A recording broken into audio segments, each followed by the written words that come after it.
Isang mapagpalang hapon sa bawat isa po sa atin lahat ngayon. Tayo po ay muli mag-aaral ng salita ng Panginoon at tayo ay maghanda ng ating mga sarili. Kung maaari ay nakaready na yung Bible tsaka notebook and then para po makapag-take note po tayo maya-maya. At bago po natin simulan, awit po tayo sa Panginoon. Sabayan niyo po kami. Glory to God. Yes, Lord. Sabayan natin ang Panginoon.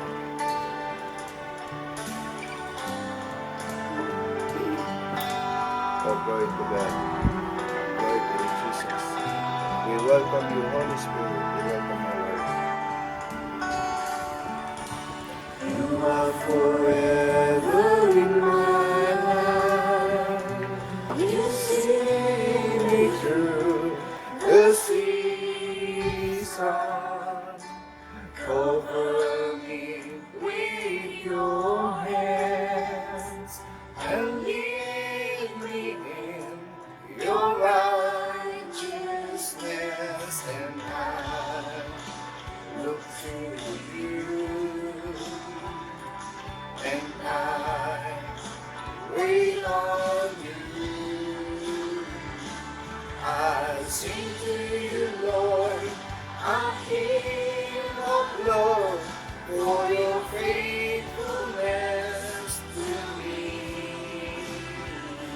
I'm buried in everlasting arms. You'll never let me go through it all. Glory to God. Hallelujah. You are forever in my life. You see me through the season. Cover me with your hands and lead me in your righteousness, and I look to you, and I wait on you. I sing to you, Lord, a hymn of love for your faithfulness to me. I'm buried in everlasting arms. You'll never let me go. I sing to you, Lord, a hymn of love for your faithfulness to me. I'm buried in everlasting arms. You'll never let me go. Through it all. Glory to God. Hallelujah. Thank you, Jesus. Thank you, Lord. Thank you, Holy Spirit.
Sing to you, Lord, a hymn of love for your faithfulness to me.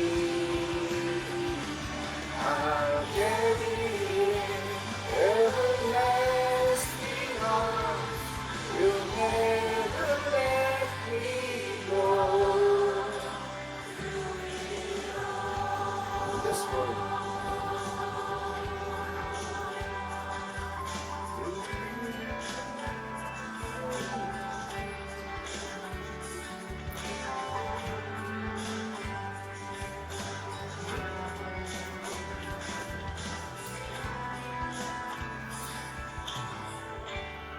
Glory to God.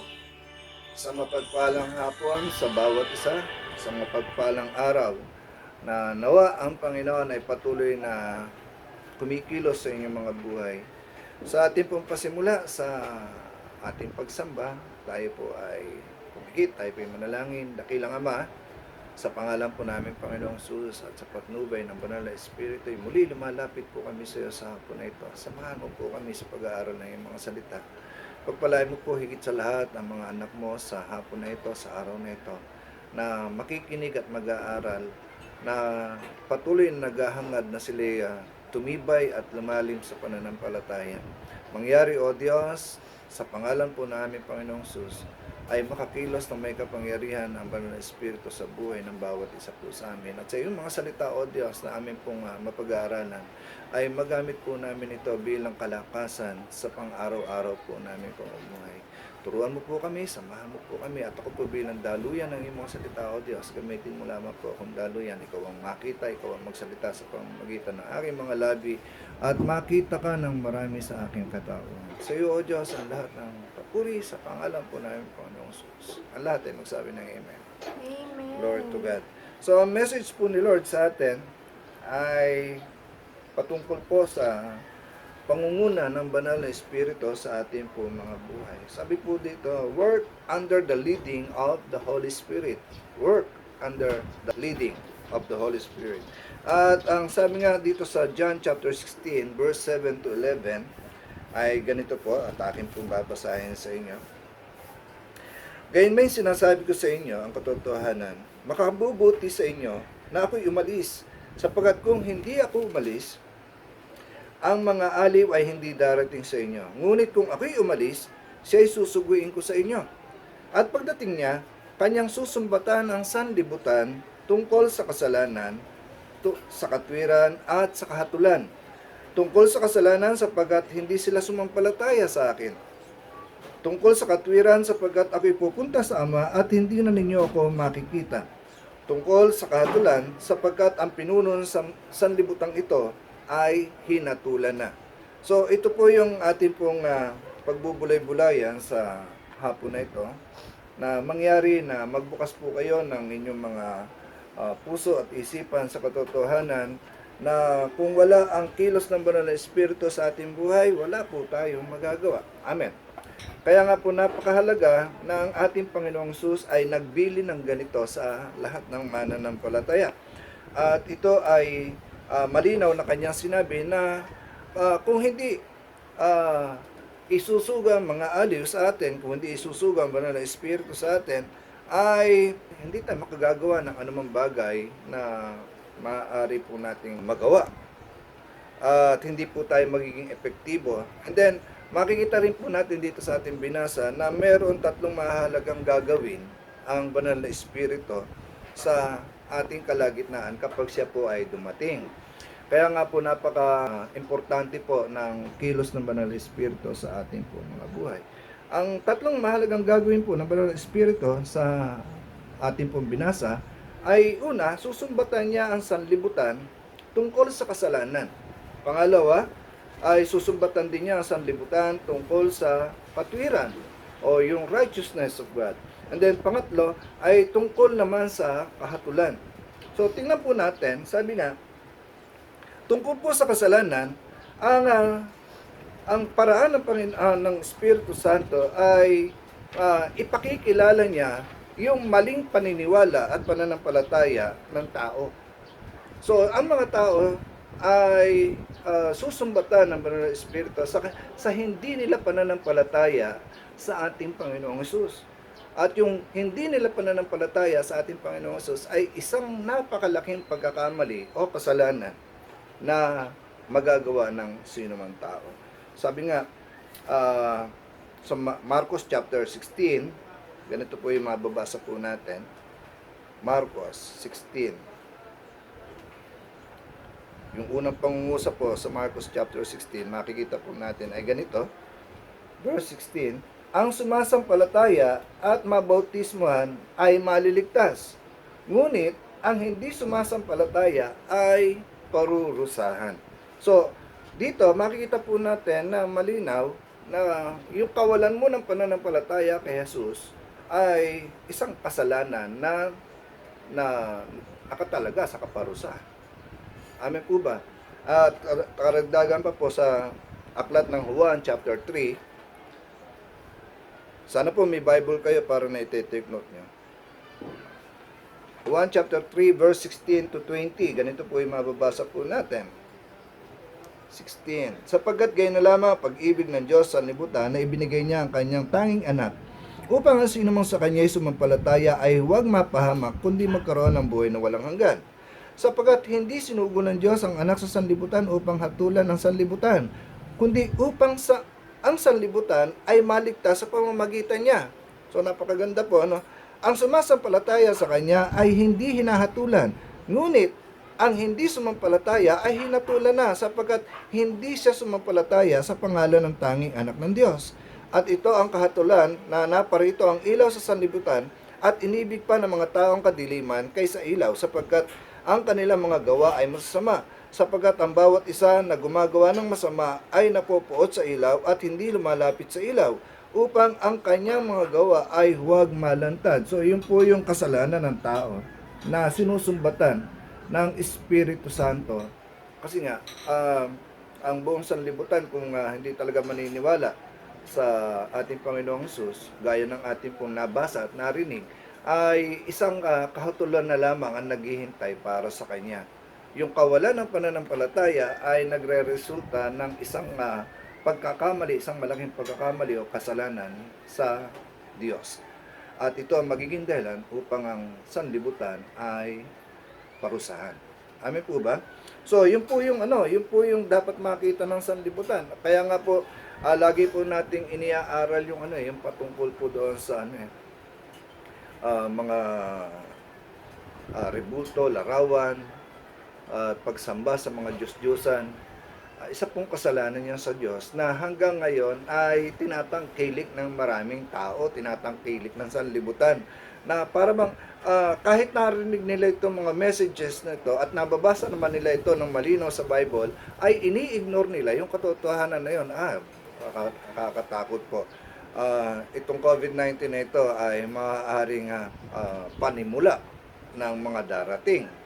Kaya nga po ang mga mananampalataya ay ini-encourage po ng Biblia ng ating Panginoon sa oras na ito, sa hapon na ito, na we have to work under the leading of the Holy Spirit. Bakit po? Kasi nga, kapag tayo po ay nasa patnubay ng Banal na Espiritu, nakasisiguro po tayo na hindi po tayo magkakamali. Amen.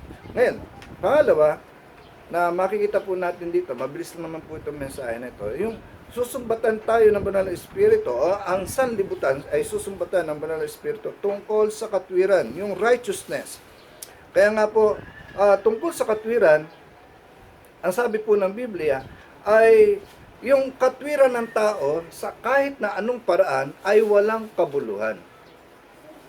Sabihin mo, yung katwiran mo, walang kabuluhan yan. Katwiran mo, walang kabuluhan. Sabi po dito sa Isaiah chapter 64, 6, kaming lahat ay naging gaya ng isang marumi at ang lahat naming katwiran ay naging parang maruming kasuotan. Kaming lahat ay nalalantang gaya ng dahon at tinatangay kami ng aming mga kasamaan na parang hangin. So yung katwiran daw po ng tao ay walang kabuluhan, gaya nga po ng ating po mababasa sa Isaiah chapter 64 verse 6. Dagdagan ko pa po ng isa pang talata sa Roma chapter 10 verse 3. Yung katwiran ng sanlibutan kasi po ay laging ganito. Gumagawa po sila ng mabubuting bagay para masabi na sila ay makadiyos. Pero hindi po iyon ang makikita po natin na paraan ng Diyos. Kaya nga po susumbatan ng Espiritu Santo ang sanlibutan patungkol sa katwiran.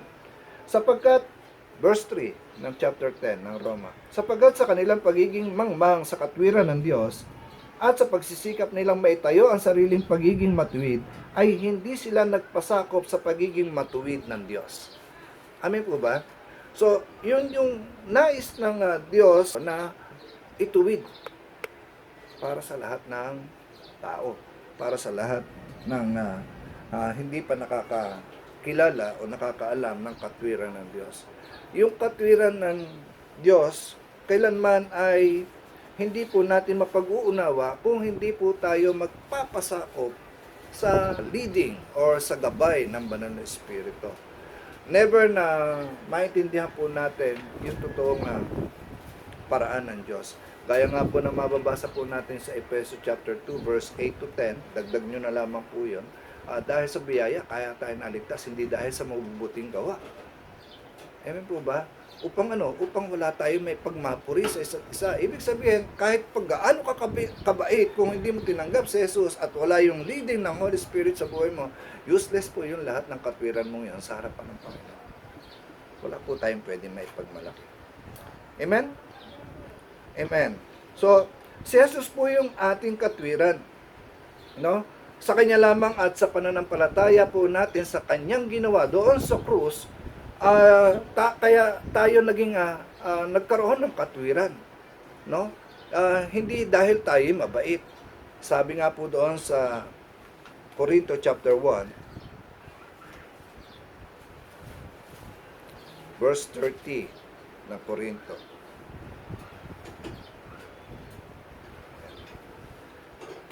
Subalit kayo ay na kay Kristo Jesus na naging karunungan para sa atin mula sa Diyos at katwiran at kabanalan at katubusan. So dahil po kay Kristo, kaya po tayo nagkaroon ng pagkakataon sa katwiran ng Diyos.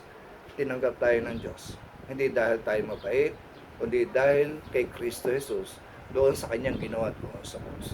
Kaya nga po napakahalaga na tayo ay naniniwala sa ginawa ng ating Panginoong Jesus doon sa krus. Dagdag pa po, aklat pa rin po ng Roma. Marami po ito, pero mamaya ididikta ko na lamang po yung mga verses. Roma chapter 3, verse 22 to 25. Ang pagiging matuwid ng Diyos sa pamamagitan ng pananampalataya kay Jesucristo sa lahat ng mga sumasampalataya. Sapagat walang pagkakaiba, yung mga lahat ay nagkasala at hindi nakaabot sa kaluwalhatian ng Diyos, sila ngayon ay itinuturing na ganap ng Kanyang biyaya bilang kaloob sa pamamagitan ng pagtubos na kay Kristo Jesus, na siyang inialay ng Diyos bilang handog na pantubos sa pamamagitan ng Kanyang dugo na mabisa sa pamamagitan ng pananampalataya. Ito ay ang Kanyang ginawa upang maipakita ang pagiging matuwid ng Diyos, sapagkat sa Kanyang banal na pagtitiis ay Kanyang pinalampas ang mga kasalanang nagawa sa nakaraan. Amen. So, unawain po natin ito na napakasimple, napakadali, na yung katwiran na meron tayo, useless, pero dahil kay Jesus, nagkaroon po tayo ng pagkakataon na maging katanggap-tanggap sa paningin ng Diyos. Dahil kay Jesus. Kaya nga po, hindi mo ito malalaman kung wala yung patnubay ng Banal na Espiritu. Pangatlo, susumbatan tayo ng Banal na Espiritu tungkol sa kahatulan. Ano meron doon sa kahatulan? Yung judgment. Ika nga, na pagdating sa kahatulan, yung lahat ng nanampalataya po kay Jesus, pakinggan niyo po ito, yung lahat ng nanampalataya kay Jesus ay ligtas, no? O nakatakas tayo sa hatol na kaparusahan ng Diyos. So, lahat ng naniwala, tumanggap, nanampalataya kay Jesus ay ligtas kahatulan ng Diyos. At mababasa po natin yon dito sa aklat ng Juan chapter 3 verse 15 to 20. Take note nyo na lang po. And then babasahin ko po yung aklat ng Juan chapter 5 verse 24. Sa aklat ng Juan chapter 5 verse 24, ganito po ang sinasabi. Katotohanan sinasabi ko sa inyo, ang nakikinig ng aking salita at sumasampalataya sa Kanya na nagsugo sa akin ay may buhay na walang hanggan at hindi darating sa kahatulan, kundi lumipat na sa buhay mula sa kamatayan. Tingnan niyo po yung benepisyo, no? Ng Panginoong Hesus sa bawat mananampalataya sa Kanya. So, yung tungkol sa kahatulan, lahat ng naniwala, ulitin ko po, ay may buhay na walang hanggan. Amen? At hindi na aabot doon sa kahatulan na ibibigay ng Diyos para sa sandabutan. Ngayon, ano naman ang mangyayari doon sa mga tumanggi at hindi nanampalataya sa Panginoon. Ang sabi nga, yung lahat ng tumanggi at hindi nanampalataya ay sila po ay kasama ni Satanas na mapaparusahan. Mateo chapter 25 verse 41. Pagkatapos ay sasabihin niya sa mga nasa kaliwa, lumayo kayo sa akin, kayong mga sinumpa. Doon kayo sa apoy na walang hanggan na inihanda ng diablo at sa kanyang mga anghel. Tingnan niyo po, yung mga hindi naniwala ay makakasama ni Satanas at ng mga nagrebelding anghel doon sa sa impyerno. Doon sa apoy na walang hanggan. Kung napakapangit na kalalagayan sa panahon po natin ngayon, na ang hirap na nga ng buhay mo, tapos ay mapupunta ka pa doon sa isang kalalagayan na hindi mo gusto, na ang kasama mo si Satanas at yung mga diablo. Amen. Ngayon, dagdag nyo na po yung John chapter 3 verse 36, no? Revelation chapter 20 verse 11 to 15, 11 to 15 po yun. And Revelation chapter 21 verse 8. So, yan po yung sasapitin ng mga taong tumanggi kay Jesus, no? Sila'y may hatol na. Dagdag pa po natin, hindi lamang tumanggi, yung hindi sumampalataya, sabi po ng Biblia, yung hindi sumampalataya ay siguradong hindi makatatakas sa hatol ng Diyos. Yung hindi sumampalataya. Dahil ang kanilang sinunod dito sa lupa, halimbawa, ang sinunod nila dito ay yung layo ng laman, or di kaya ay yung dikta ng sanlibutan, which is came from Satan. Yung dikta ng sanlibutan na ito, na mas mahalaga sa iyo ang mundong ito. Sabi po ng Biblia, sa verse 11 ng ating binasa kanina, sa chapter 16 ng 1, sabi po doon, tungkol sa kahatulan, sapagkat ang pinuno ng sanlibutan ito ay hinatulan na. Ibig sabihin, yung lahat ng mga hindi sumampalataya ay totoong hinatulan na ng Diyos kahit buhay pa. Amen po ba? Kung ikaw ay hindi nanampalataya sa Kanya, kahit buhay ka pa, may hatol na sa iyo ang Panginoon. Dagdag po natin ang John chapter 12, verse 31. Ang sabi po dito, ngayon, ang paghatol sa sanlibutang ito. Ngayon, ang pinuno ng sanlibutang ito ay palalayasin. Ano po ibig sabihin? Sa panahon po ng kahatulan, ay mapapasama po doon yung lahat ng mga hindi naniwala at nanampalataya sa ating Panginoong Jesus. Amen po ba? So, dapat po ay makita po natin ang katotohanan yan. Basa pa po ako ng isa pang aklat sa Colossus naman po, chapter 2. Take note nyo po yung iba. Colossus chapter 2, verse 14 to 17. Roma chapter 16, verse 20. Ayan. And then Revelation chapter 2, verse 10 to 15. Ang babasahin ko na lamang po ay yung Colossus chapter 2. Ayan. Ganito po sinasabi ng Colossus 2:14 to 17. Pinawi ang sulat kamay na laban sa atin na nasa mga tuntuning salungat sa atin, at ito'y kanyang inalis at ipinako sa krus. Inalisan niya ng sandata ang mga pinuno at ang mga may kapangyarihan, at sila'y ginawa niyang hayag sa madla na nagtatagumpay sa kanila sa pamamagitan nito. Kaya't ang sino man ay huwag humatol sa inyo tungkol sa pagkain at inumin, o tungkol sa kapistahan o bagong buwan o mga araw ng Sabat, na ang mga ito ay isang anino ng mga bagay na darating, ngunit ang katawan ay kay Kristo. Dito po makikita po natin yung kawalan ng pananampalataya ng mga tao sa ginawa ng ating Panginoong Jesus doon sa krus. Minakailangan po na makita po natin na ang tao, ang sanlibutan, ay humahatol po sa lahat ng mga mananampalataya tungkol sa ating mga ginagawa. Pero yung mga bagay na ito ay pinawi ng ating Panginoong Jesus doon sa krus. Kaya nga po, tayo ay kinakailangan na maging handa sa panahon po na ito. We have to work under the leading of the Holy Spirit. Make sure you test positive for faith. Amen. Test positive for faith. Ano ibig sabihin? Na sa pagharap mo sa Panginoon, yung pananampalataya mo ay ligtas. Yung pananampalataya mo ay uri. Ika nga, totoo. Yung hindi ka makikitaan ng Panginoon na ikaw ay kunwari lamang. na mananampalataya or dinadaya mo siya. Actually, wala naman po pwede makapandaya sa Panginoon. And then, make sure na you keep distance from doubt. Kinakailangan malayo sa katauhan mo yung anumang uri ng pag-aalinlangan sa gawa ng Diyos sa buhay mo. And isolate yourself from fear. Amen po ba? Kinakailangan alisin mo sa katauhan mo o di kaya naman ay malayo ka doon sa anumang uri ng takot na umiiral ngayon sa sanlibutan. And then, trust God. Trust the Holy Spirit. No? Kailangan po natin magtiwala sa Banal na Espiritu. Ano po sabi sa Aklat ng Juan, chapter 14, verse 26? Na pagdating ng Espiritu ng katotohanan, siya yung magtuturo ng lahat ng bagay. Imagine niyo po yun. Yung Banal na Espiritu, pagdating po sa atin, siya yung magtuturo ng lahat ng bagay at magpapaalala ng lahat ng sinabi ng ating Panginoong Hesus sa bawat isa po sa atin. So, ito po yung kagandahan kapag alam mo kung ano ang galaw ng Banal na Espiritu. Karagdagan pa po sa John chapter 16, verse 13. Papatnubayan tayo ng Espiritu Santo sa buong katotohanan. Mga kapatid, bakit ganun po ang magiging trabaho ng Banal na Espiritu sa atin? No? Kasi nga po, lagana po sa sanlibutan ang lahat ng uri ng pandaraya, lahat ng uri ng panlilinlang, lahat ng paraan ng diablo ay gagawin niya upang ikaw ay ilayo sa Diyos.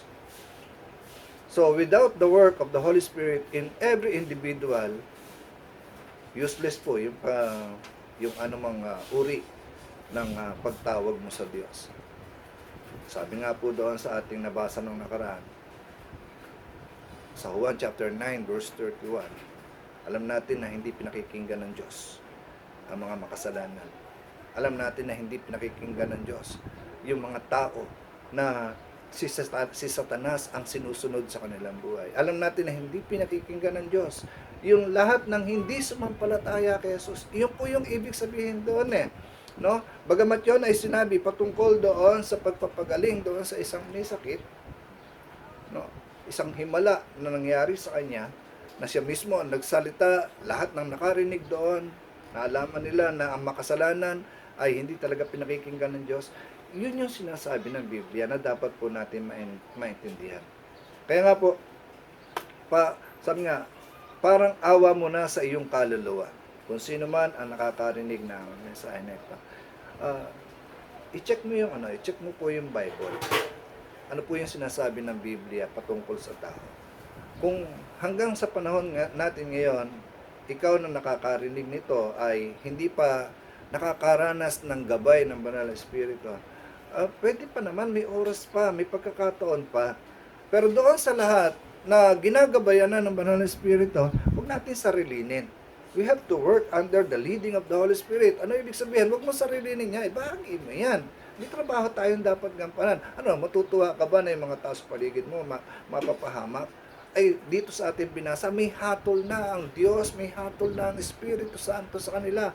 Kapag hindi nila natagpuan ang katotohanan, hindi nila nalaman yung sinasabi ng Biblia, automatic yun. Mapapahamak sila. Amin po ba? Matutuwa ka ba na mapapahamak kasama dyan ng mga kamag-anak mo, mga mahal mo sa buhay na nagsasawalang bahala sa katotohanan ng Biblia? Matutuwa ka ba na yan ay mapunta doon sa impyerno? Siyempre hindi. Kaya nga hanggang sa oras na ito na may pagkakataon pa tayo, humihinga pa sila, nakakaunawa pa sila, alam pa nila yung nangyayari sa paligid, this is the right time para may pahatid natin sa kanila ang mabuting balita. Maging channel of blessing ka ng Diyos. Maging outlet ka ng kapangyarihan ng Banal na Espiritu sa panahon natin ngayon. Kailangan ka ng mga tao sa paligid mo. Kailangan ka ng mga tao na maaaring magkaroon pa ng pagkakataon sa buhay na walang hanggan.